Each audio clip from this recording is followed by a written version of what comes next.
문화재에 관한 뭐 인식, 개념 그런 거에 대한 뭐 기초적인 부분을 같이 알아봤고요. 여기는 이제 우리나라에 국한해서 우리나라는 어떻게 생각을 했는가에 대해서 좀 더 디테일하게 들어가 볼 겁니다. 우리나라가 완전히 그 독자적으로 독립된 문화를 형성해 왔나요? 옛날부터? 아니죠. 그 가장 큰 영향을 준 나라는 중국이죠. 한자 문화권이고 유교 문화권이고 당연히. 그래서 이제 그 중국의 영향을 많이 받습니다. 옛날부터. 그리고 이제 한자 문화권이고. 그래서 그 옛날에 그 우리나라 사람들이 어떤 인식을 했는가에 대한 단서를, 생각의 단서를 찾으려면 기록을 찾아야 되잖아요. 그렇죠? 생각의 단서는 기록에 많이 남아 있으니까 그 기록은 뭐로 쓰여졌죠? 한자로 쓰여졌죠. 한자로 남겨진 기록물들을 통해서 옛날 사람들의 인식의 단서들을 찾을 수 있다고 봅니다. 그래서 그 옛날에는 우리가 문화재와 비슷하게 볼 수 있는 것을 뭐로 불렀을까? 아까 처음에 말씀드렸지만 문화재라는 단어는 전근대 시대에는 없었어요. 그럼 그때는 뭘로 불렀을까? 아시는? 이런 것들? 유적? 아니면 고적? 유물? 그러니까 남겨진 흔적이나 물건 아니면 오래된 유적, 뭐 고물이라는 단어도 있고요. 대략 이제 이런 단어들이 이제 소위 키워드가 되는 겁니다.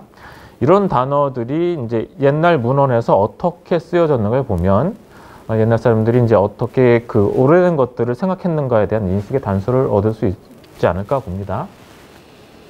어쨌건 그 계속 말씀드리지만 오래된 것들에 대해서 우리나라에서 어떻게 생각했을까에 대한 그 문헌들을 보겠습니다. 그러니까 삼국유사의 기록이죠.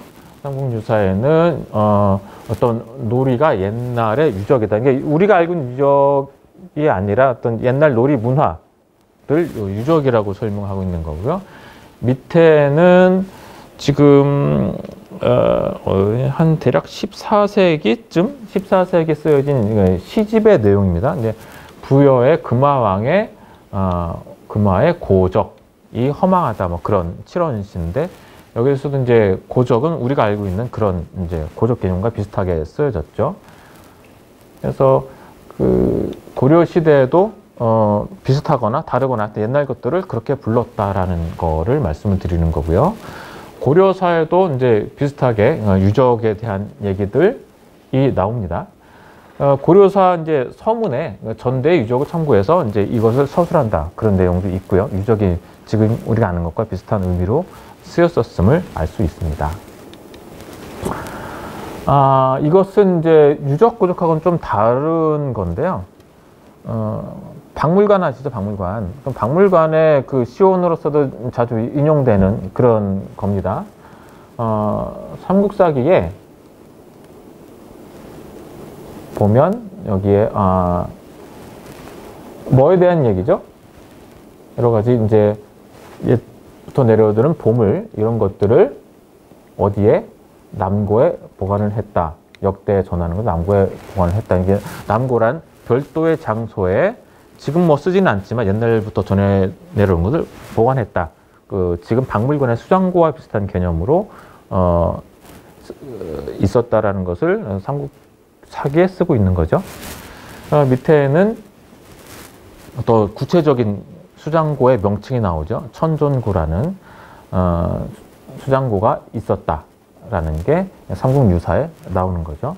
옛날부터 이제 삼국시대부터 이런 그 별도의 유물 수장 시설이 있었다라는 게 이제 문헌에 나오는 겁니다. 1530년이 이제 큰 전기예요. 사학과 나오신 분, 어떤 이벤트가 있었죠? 네, 1530년. 어떤 책이 이때 이제 반포가 됐어요. 조선 전기의 대표적 지리지. 신증동국 여지승남. 이 책이 1530년에 배포가 됐습니다. 그래서 그 우리나라에서는 옛날부터 아까 보여드린 것처럼 오래된 물건에 대한 개념도 있었고 보관할 줄도 알았고 뭐 고적이나 유적 개념도 다 있었어요. 다 있었는데 신증동국 여지승남의 반포를 계기로 바뀝니다. 뭐가 바뀌냐면 아까 처음에 말씀드렸지만 문화재가 집합 단수 대명사잖아요. 이런 것들을 문화재라고 부른다라는 그런 단어인데 조선 시대에 그거랑 등치시킬 수 있는 단어가 고적입니다. 고적. 그런 집합 단수 대명사가 고적인데 이 고적이라는 단어가 실질적으로 본격적으로 쓰인 게 이 책에 나오고부터입니다. 이 책에 나오고부터 문화재를 칭하는 집합 단수 대명사인 고적이 이 책에 공식적으로 쓰이면서 고적 개념이 더 확산되게 됩니다. 그래서 이제 뭐 소위 말을 붙이자면 아까 기념물 시대에서는 고적의 시대가 될 수도 있는 그런 거고요. 신증동국 여지승남 이전의 대표적인 지리지가 뭐죠? 미술 공부하시는 분들은 특히 도자기 하시는 분들은 알 텐데 세종실록 지리지. 네, 세종실록 지리지가 유명하죠. 세종실록 지리지가 대표적인 그 초기 지리지고 그 다음에 신증동국 여지승남이라는 지리지가 있죠. 그래서 아까 말씀드렸지만 신증동국 여지승남에는 고적이 본격적으로 사용이 됩니다. 그렇게 되게 된 계기는 무엇이었을까요? 그걸 가능하게 한 건? 아까도 말씀드렸지만 우리나라는 중국의 영향을 많이 받았죠. 중국의 영향을 많이 받았고 지리지도 마찬가지입니다. 중국에서는 기원 1세기에 한서 지리지가 나오죠. 한서 지리지에부터 고적이 별도의 집합 단수 대명사로 사용이 되고 고적이라는 거를 중국 애들이 이제 개념화해서 사용하고 그 후에도 쭉 그런 게 있는데 우리나라는 뭐 그런 거 별로 이제 크게 염두를 안 두다가 신증동국 여지승남의 발간 때부터 고적을 도입해서 고적 개념을 도입해서 이제 그런 유적들을 고적의 범주 안에서 다루고 기록을 하죠. 그래서 그 신증동국 여지승남에 직접적인 영향을 준 중국의 지리지는 그 대명일통지라는 게 있습니다. 대명일통지의 편찬 체제 그런 거를 많이 따라온 게 신증동국 여지승남이라고 해요. 그래서 여러분들이 관심 있으면 뭐 대명일통지도 한번 보시고 같이 비교해 보시면 이렇게 따라했구나라는 걸 아실 수 있을 겁니다. 어쨌건 우리가 이 나라가 자가 발전한 개념은 아니에요. 저 고적이라는 게 중국에서 원래부터 있었던 개념이고 그 단어의 존재는 우리들도 알았죠. 그래서 우리 옛 문에도 그 단어는 등장하지만 이것을 별도의 문화재로 칭하는 집합 단수 대명사로서 쓰인 건 1530년 신증동국 여지승남의 반포부터다라고 말씀드릴 수 있는 겁니다. 그래서 이제 그런 예를 설명을 드리는 겁니다.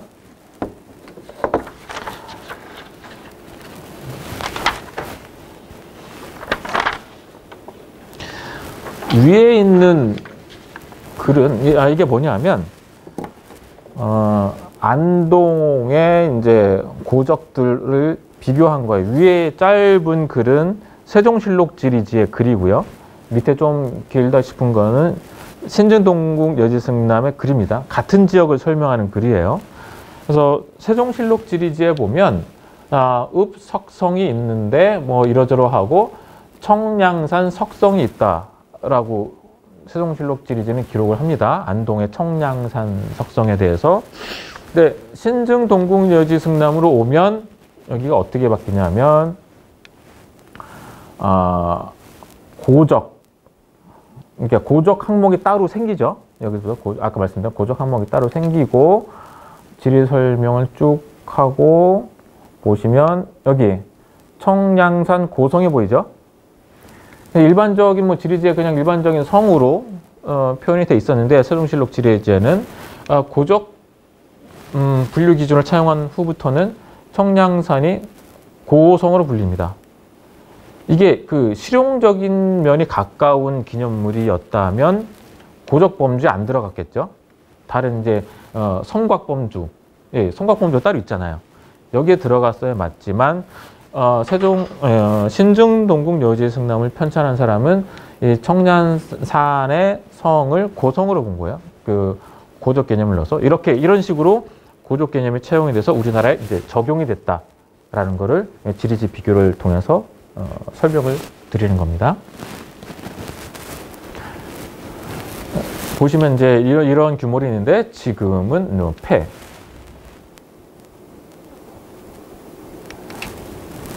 그리고 이것은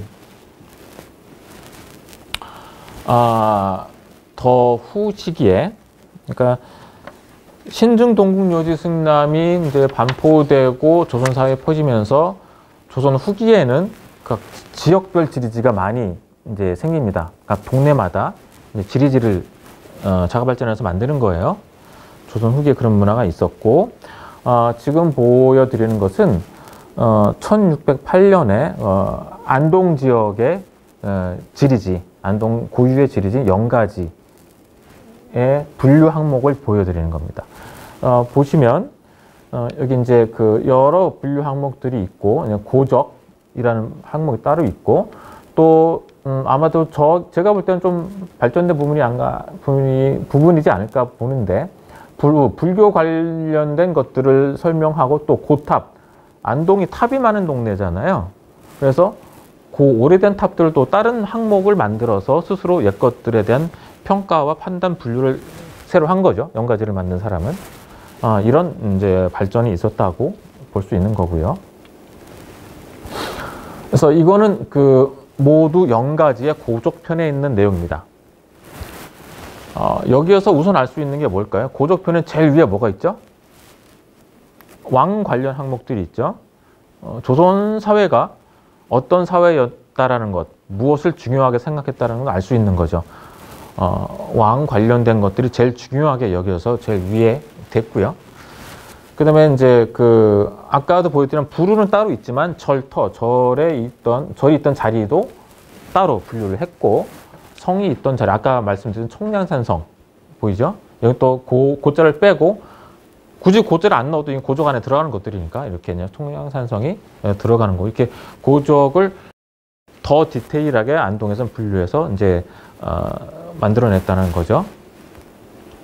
이게 이제 조선 후기의 지방지에서 고적이 어떻게 다뤄졌는가를 알 수 있는 내용입니다. 그렇으니까 어떻게 이제 고적 개념을 차용했는지 보여드렸으니까 지금부터 보여드릴 것은 이제 20세기입니다. 20세기는 되게 이제 재미있는 100년이에요. 그 전에도 그 후에도 이런 100년은 참 없었죠. 이거를 말씀드리는 거예요. 20세기의 시작은 대한제국이었죠. 거의. 대한제국은 뭐 근대 국가를 표방했지만 사실 뿌리나 체제는 거의 뭐 왕조 시대를 거의 그대로 가져왔죠. 그러니까 왕조 시대의 모습도 있었고, 이런 식민지의 모습도 있었고, 지금 우리가 살고 있는 대한민국도 20세기에 존재했고,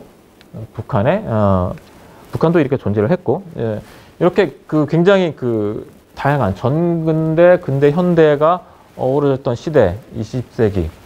20세기만 놓고 봐도 이제 문화재 인식의 변화를 참 재미있게 볼 수 있다. 그런 주제로 이제 설명을 드리는 겁니다. 첫 번째 대한제국 시기. 사실은 뭐 1905년에 거의 이제 우리나라가 넘어가긴 하지만 공식적으로는 대한제국 시기라고 볼 수 있고 존재했으므로 말씀을 드리는 거예요.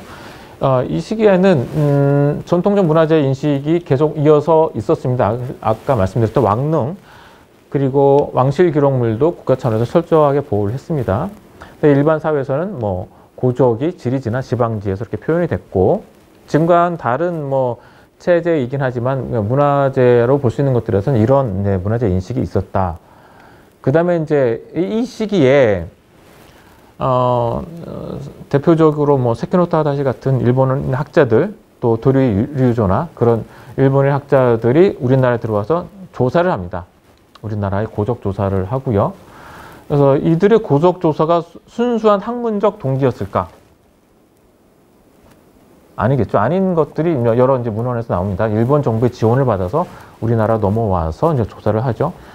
식민 지배 대상이면 그 나라를 알아야지 됐기 때문에 알아야지 통치를 하겠죠. 그래서 그런 목적에서 고적뿐만 아니라 여러 방면을 조사를 합니다. 일본에서 학자를 보내서 여러 방면을 조사를 하고 그 중에 하나가 고적 조사였던 거죠. 근대 시기였기 때문에 뭐 19세기 말부터 서양인들도 우리나라에 들어와서 많이 조사를 합니다.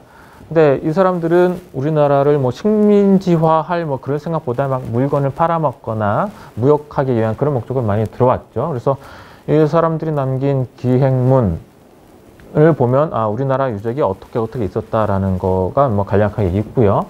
그 다음에 이 사람들은 이제 재화적인 관점에서 뭐 도자기라든지 옛날 물건들을 수집을 해가고 이런 수준의 인식이 있었습니다. 그 다음에 이제 제가 보여드리고자 하는 것은 이제 이런 그 시대적인 상황, 어려운 상황에도 불구하고 주체적인 문화재 인식의 시도가 있었다라는 것을 말씀드리려고 합니다. 이게 뭐죠? 네, 황성신문이죠.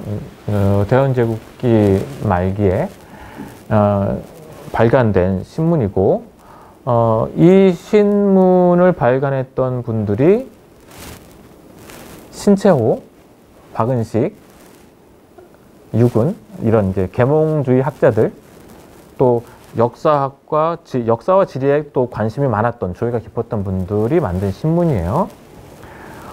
이 신문에 그 일면 왼쪽 아래 보시면 이렇게 명소고적이에요. 명소고적이라는 주제어로 우리나라의 유적들을 설명하는 기사가 이 기간 동안에 연재로 실립니다. 계속 1909년 7월 3일부터 10월 23일 이때는 우리나라면 거의 다 넘어간 시기였죠. 일본에 거의 다 넘어간 시기였는데 이 시기에 이것들을 왜 실었을까 계몽 지식인들은 그 말씀을 드리는 겁니다.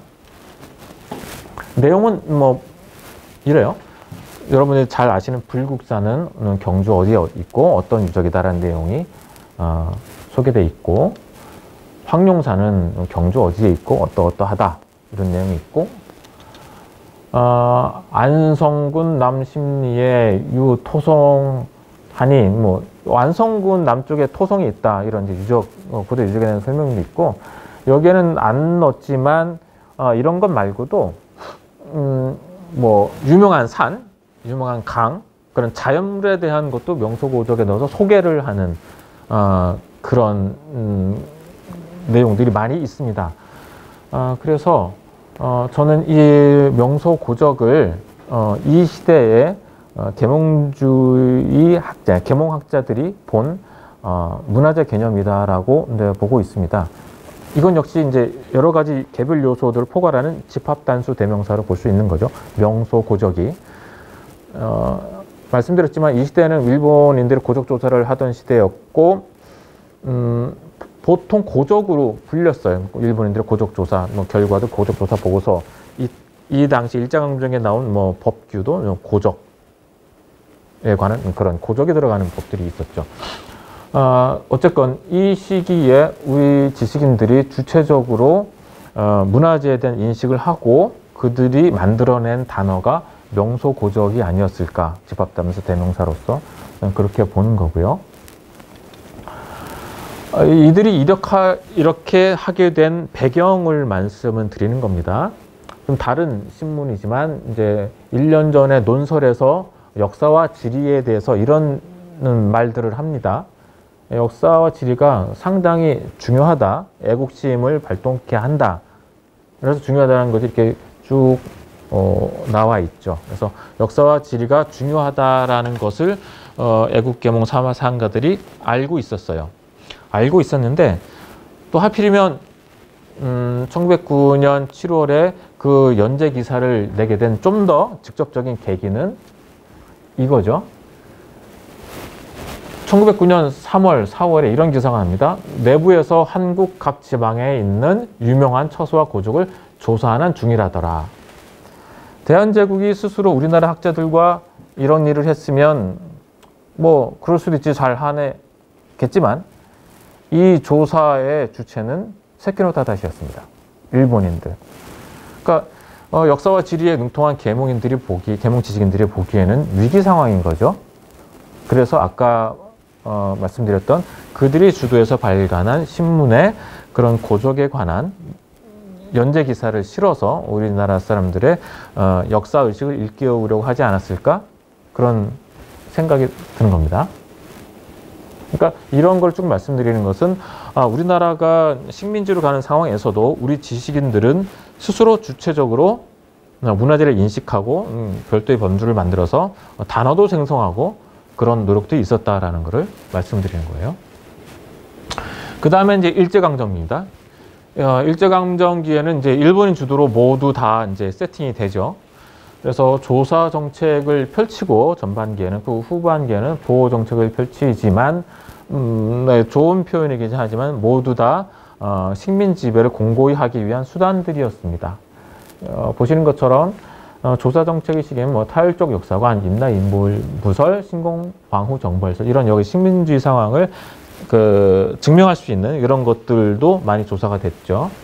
그렇지 않은 것도 물론 조사가 됐습니다만 그 다음에 이제 보호정책 시기에는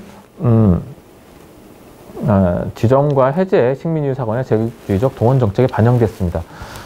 대표적인 게 태평양 전쟁 말기에 황해도의 성 이름 까먹은 하여튼 그 사적으로 지정된 성이 있었어요. 근데 성이 앉은 자리가 하필이면 광산이었어요. 그래서 조선총독부가 지정 해제하고 성을 파괴했어요. 네. 그러니까 문화재 역시 일본인 지배자들한테는 부차적인 것이었다. 네. 그런 사례가 있는 거죠.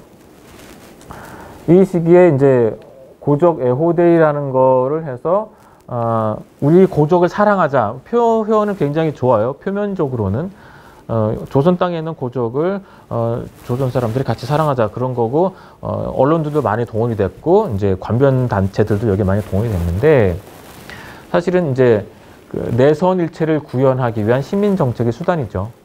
일본 내지 사람들이나 조선 사람들이나 같은 정신세계, 같은 목적을 가진다. 그런 것들을 구현하기 위해서 고적 애호데이를 만들었다고 합니다. 거기에 이제 대표적으로는 동아일보가 많이 동원이 됐죠. 국토사랑, 나라사랑 이런 걸로 이제 연결이 되는 우리나라 고적을 사랑하면 나라를 사랑하는 거다. 나라는 일본 그렇게 되는 거죠. 그리고 이제 국내에 있던 민족주의자들도 어떤 뭐 자주적인 움직임들은 있었습니다. 이충무공의 위토 보존 운동이나 단지 성지 순례와 수축 운동이 있었지만 사실 뭐 그 시민사회에서 하는 성격이 강했죠. 어차피 이제 지배는 일본인들이 했으니까 그런 움직임이 주체적인 움직임이 있긴 있었다라는 말씀을 드리는 겁니다. 이것은 뭐냐 하면 위에 보시지만 시간이 보이죠? 이게 언제죠? 1919년 3.1운동 이후에 임시정부의 관제, 어떤 정부 조직을 둔다라는 그 규칙입니다. 보시면 내무부의 지방국은 명소고적 보존에 관한 사항을 관장하게 되어 있습니다. 아까 보셨죠? 명소고적이 문화재를 칭하는 집합단수 대명사로서 시도됐다. 그리고 사실 10년 후에 여기에서 다시 부활을 합니다. 꽤 이제 의미 있는 단어이라고 보고요. 이게 우연의 일치일까? 우연의 일치는 아닐 테고 어떤 그 연결 지점이 있을 텐데, 그래서 우리나라의 이제 국내 민족에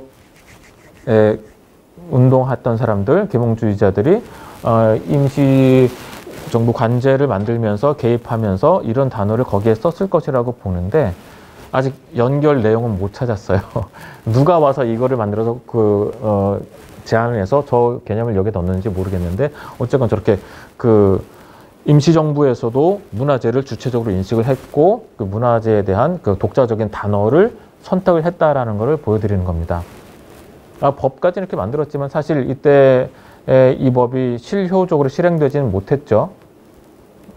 우리나라는 이제 일본이 지배하고 있었으니까. 어쨌건 말씀드리고자 하는 것은 우리도 주체적인 문화재의 인식 노력이 있었다. 이때까지도 그런 말씀을 드리는 겁니다. 해방 직후에 법령의 변화를 보여드리는 겁니다. 조선총독부는 조선보물 고적명승 천연기념물 보존령, 지금의 문화재보호법에 해당되는 이런 법이 있었고요. 해방 후에 남쪽에서는 주체적으로 만들고자 하였으나 내용은 거의 그대로 가져오고 제목을 이렇게 바꿨습니다. 보물을 국보로 바꾸고 뭐 조선 빼버리고 이렇게 하고, 북한이라고 해서 다를 수가 없어요. 다르기도 어려울 수도 있겠었겠죠. 하여튼 뭐 민감한 부분이긴 하지만 북한 역시 비슷하게 따왔죠. 이렇게 되는 과정에서 한국 전쟁이 일어났고 1950년에 이 기간에 중간에 한국 전쟁이 있었고 한국 전쟁에서 아주 많은 문화재가 파괴가 됩니다. 뭐 불행한 일인데 이것을 어떻게, 이 현상을 어떻게 이해할 수 있을까를 보면 이데올로기의 충돌에서 민족주의 이데올로기보다 사회주의, 자본주의 이런 새로운 이데올로기가 더 앞서 있기 때문에 전쟁 속에서 민족주의 이데올로기 상징인 문화재들이 파괴돼도 무방했다. 뭐 그런 증거가 아니었을까? 그런 걸로 보는 거죠. 한국 전쟁이. 한일 국교 정상화도 마찬가지입니다. 아시겠지만 이제 미국은 우리나라를 이제 그들의 범위에 끌어들이려고 했고, 그런데 역시 일본도 미국의 영향 아래 있어야 되는데 한국하고 일본이 싸운단 말이에요. 국교도 이제 안 맺으려고 하고, 그렇지만 미국의 강권에 의해서 결국엔 국교 정상화가 됐죠. 이런 건 역시 새로운 이데올로기가 더 우선이 된 것이다. 그래서 한일 국교 정상화 이제 부속 회담 중에 하나로 문화재 환수에 관한 게 있는데, 거기에서 문화재가 이제 환수는 됐지만 내용을 보면 어처구니가 없죠. 그런 것들을 보면 이런 국교 정사 이런 것들도 이데올로기 충돌에서 새로운 이데올로기가 더 이제 우세했다. 그런 것들을 보여드리는 겁니다. 비슷한 시기에 이제 해방이 된 대만의 경우는 좀 다른 길을 걸었다. 이 우리나라의 경우보다는 좀 더 주체적으로 국민당 정부가 만들었던 고물보존법, 이게 이 예전 일제연을 다 끊어버리고 국민당 정부가 만든 고물보존법을 독자적으로 이제 시행을 여기서 한 거죠. 그 후에 또 바뀝니다만 해방 직후의 상황은 이렇게 됐다, 이런 비교가 된다라는 말씀을 드리는 겁니다.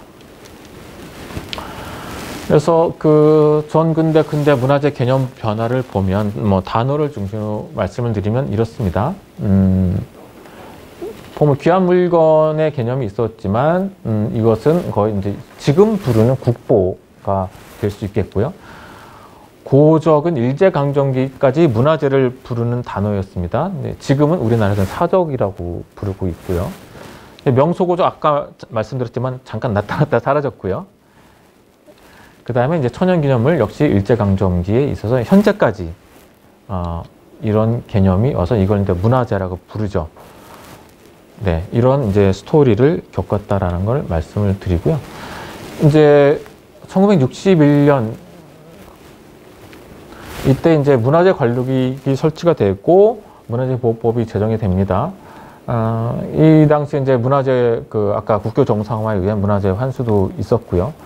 그래서 그런 것들을 계기로 우리도 이제 문화재를 제대로 알고 보호하자, 그런 움직임이 있어서 이제 전문 기관도 설치를 하고 법도 만들고 그랬죠. 그래서 아시겠지만 이 문화재보호법이 만들어야 되겠다 막 오랜 기간 고민해서 만든 게 아니라 빨리 만들어야 돼, 이런 그 시대적 상황 때문에 일본의 법을 거의 그대로 가져왔죠. 그래서 이제 문화재보호법의 뿌리가 그렇게 됐다는 점 조금 아쉬운 점이긴 합니다.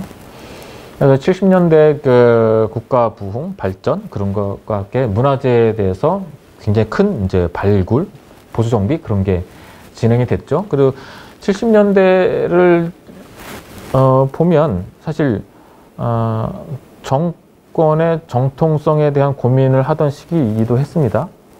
그래서 그런 것을 보충, 보완해 줄 수 있는 것이 전통 문화에 대한 보호, 선양 활동들이라고 볼 수 있거든요. 그래서 굉장히 대표적으로 경주가 많이 보수 정벽이 되고, 그래서 그 문화재가 발굴되고 정비되고 이런 거였죠. 그래서 문화재 발굴 정비가 민족 문화를 강화하는 그런 정권의 필요가 있었던 면도 있을 수 있다. 뭐 그런 말씀을 드리는 거죠.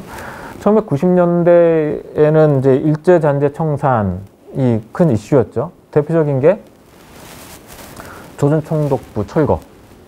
예. 그래서 이제 민족주의가 다시 확 올라오는 그런 시대였죠. 그리고 1990년대 말에는 이제 문화재가 좀 더 문화재 스스로 이데올로기가 된 지향점이 된 시기죠. 그래서 문화유산 회도 만들고 문화유산 헌장도 만들어서 그런 이런 문화재 이데올로기화가 된 시대가 아닌가 그렇게 보고 있는 겁니다. 아까서 말씀드렸던 것을 이렇게 뭐 정리를 한 거고요. 감사합니다.